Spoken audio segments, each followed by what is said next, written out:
दोस्तों, आप सभी लोगों को पता है कि मध्य प्रदेश सिविल जज में 10 नंबर का इंग्लिश ग्रामर पूछा जाता है। और इस 10 नंबर की इंग्लिश ग्रामर को तैयार करने के लिए कुछ आसान टिप्स फॉलो करके आप तैयार कर सकते हैं। आपको ये भी पता होना चाहिए कि 10 नंबर की इंग्लिश बहुत ज़्यादा महत्व रखती है आपके सिलेक्शन के लिए, क्योंकि प्रीलिम्स में एक एक नंबर महत्वपूर्ण होता है। इसलिए इस 10 नंबर के पोर्शन को हम लोग छोड़ के नहीं चल सकते हैं, इसको तैयार करना अति आवश्यक है। और जो English grammar Madhya Pradesh civil जज के प्रीलिम्स एग्ज़ाम में 10 नंबर की पूछी जाती है, ये हिंदी मीडियम वाले स्टूडेंट और इंग्लिश मीडियम वाले स्टूडेंट दोनों को ही कठिन होती है, समान ही रूप से कठिन है।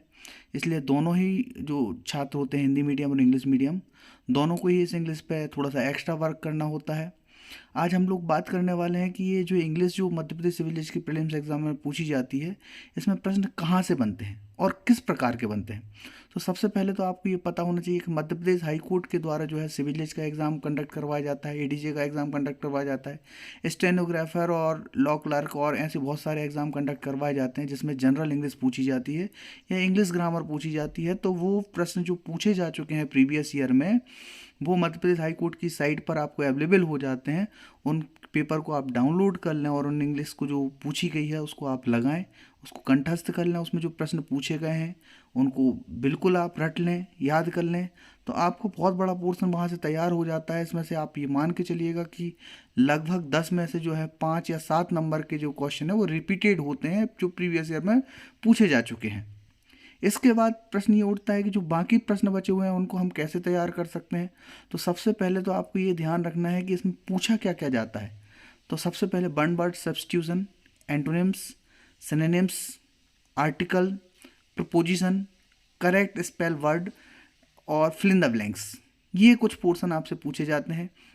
इनको याद करने के लिए ऐसा नहीं है कि कोई बहुत बड़ी बुक की ज़रूरत है या बहुत ज़्यादा मेहनत की ज़रूरत है। आप यदि 4-5 घंटे दे देते हैं तो इतने में भी ये पूरा पोर्शन कवर हो जाता है।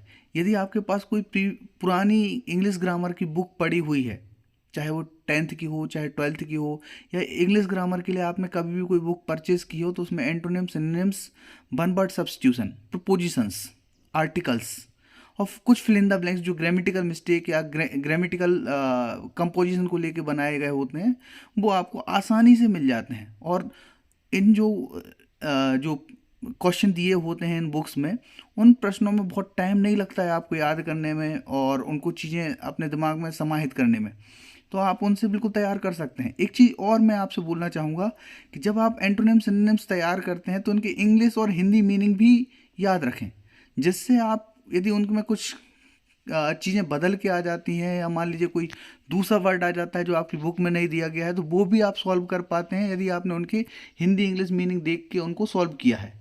और ऐसे ही आप वन वर्ड सब्स्टिट्यूशन में भी कर सकते हैं कि उनकी हिंदी और इंग्लिश जो मीनिंग्स हैं वो आप ध्यान में रखते हुए इनको तैयार कर सकते हैं। और इंग्लिश मीनिंग के लिए आपको बहुत मेहनत नहीं करनी है। आज की डेट में हर एक व्यक्ति के मोबाइल में गूगल ट्रांसलेटर होता है, उस ट्रांसलेटर से आप ट्रांसलेट करते जाइए और वहीं बुक में या अपनी कॉपी में लिखते जाइए उनके मीनिंग्स।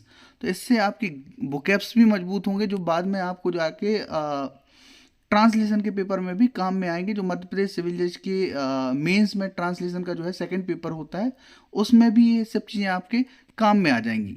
तो आशा करते हैं ये जानकारी आपके काम में आई होगी। यदि अच्छा लगता है ये वीडियो तो लाइक ज़रूर करें, सब्सक्राइब करें चैनल को और इस वीडियो को शेयर करें। Thank you.